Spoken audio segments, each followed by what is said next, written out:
I'd say you've done pretty well in life, Beez. What does wealth mean to you? You know, I mean, yeah, I could say I've done well. It's a relative thing, right? But to be honest, like, when people think about wealth, they're thinking about financial wealth, right? They're thinking about money. And there's other forms of wealth. And the one that's most important to me is time wealth.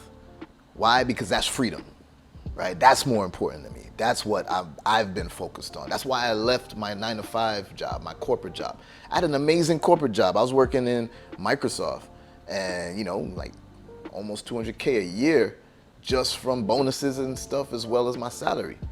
But I still didn't have no time. I didn't have that freedom. My kids were having a basketball game or a dance recital or something, and I had to beg for time off. And it became. I realized at that time that I don't control my life, right? So everything that I started doing, that was like the moment that I said, all right, I'm leaving corporate America. I'm just gonna go and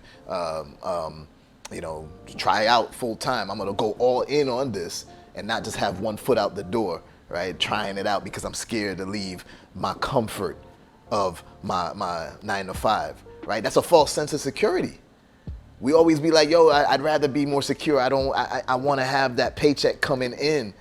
But that's a false sense of security. At any moment, the carpet's pulled from underneath your legs and you fall, all right?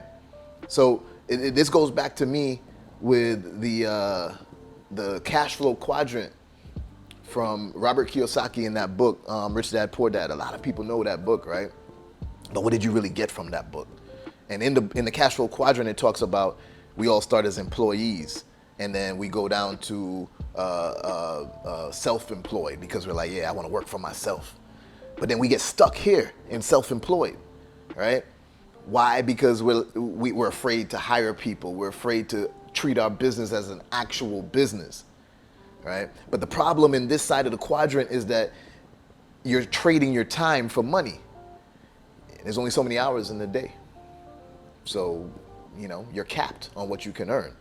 But when you go to that next level, that next quadrant, and you become a business owner, then you start to reclaim your time. You got processes in place. You're hiring people. Now you're getting your time back. You could be strategic, steering the company instead of working in the middle of the process, right? So for me, that's the most important thing. If you look at wealth and say that it is an accumulation of assets, right? And we talking about financial wealth again. I look at mental wealth as an accumulation of knowledge. I look at time wealth as an accumulation of freedom, right? So for me, that's more important. That's the wealth that I want. Killer Beez. Running all my life, sacrifice, hustle pay the price, one slice.